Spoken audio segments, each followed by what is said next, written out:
let's move on to our main story. Yesterday, the Netherlands, a.k.a. Holland, a.k.a. the land where no one can sneak up on anyone, held its national election. And normally, that's already more than we'd say about it. But this time, the world was watching. Voters are heading to the polls in the Netherlands in what's seen as the first of several elections testing the populist sentiment in Europe. Turnout was the highest in decades. 82% of voters cast ballots. Prime Minister Mark Rutte's party has won the country's parliamentary elections. The Prime Minister was able to fend off a fierce challenge from far-right candidate Geert Wilders. Now look, we don't really care that Prime Minister Mike Gergen won re-election. In fact, that's not even his name. I don't really care, Google it. Most people following the Dutch election were more concerned about the guy who finished second, the Dutch Party for Freedom candidate, Geert Wilders. And it's not hard to see why. Geert Wilders has been called the Donald Trump of the Netherlands. A fiercely anti-Muslim, far-right candidate. Campaigning to curb immigration to the Netherlands from Muslim countries, combating what he calls the Islamization of Europe. Promised to ban the Quran and close all mosques. He's compared the Quran to Mein Kampf. Do I have a problem with Islam? Yes, I do have a problem with Islam. I believe Islam is a violent and dangerous religion and even a retarded culture. But I have nothing against Muslims. Wow. Just wait until he finds out what religion Muslims are. That dude is gonna be so pissed.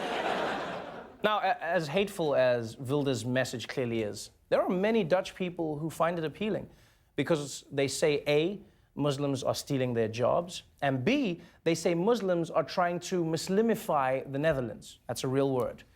That's why they put their trust in a guy who looks like Christopher Walken when he was a Batman villain. And by the way, can I ask a question real quick? What is it with these villains and their hair? Like, they all have the same looking hair. In Holland, it's Geert. In the UK, it's Boris. In the US, it's Trump. Like, people, I don't know if I'm the only one who sees this, but it's obvious. It's obvious what's going on here. We've been invaded by mind-controlling aliens who look like bad hair. That's what it is. It's just aliens that are controlling, like it's happening before our eyes. Like if this was a movie and we were watching ourselves, we'd be like, this movie is, it's obvious. How do they not see it? How do they not know that it's the alien, the head, they look so different? They look so different, and everyone's like, I don't know, everything seems fine to me. I don't know what's happening. It's the hair, clearly the hair. It's like the Muslims. Like the hair doesn't even look real. And we're watching the movie. It's like, who are we? It's the aliens. Now, aliens or not, Geert Wilders tapped into a latent racism that many Dutch people possessed. And you can see how successful it was, because even mainstream politicians have changed their message to sound more like Geert. Thanks to his massive following, he's already pulled this famously tolerant left-wing country to the right. Centrist Prime Minister Mark Rutte is sounding populist notes, taking out newspaper ads saying, act normal or leave. That's really worrying. And not because of the xenophobic sentiment, but because a lot of people smoke pot in Amsterdam.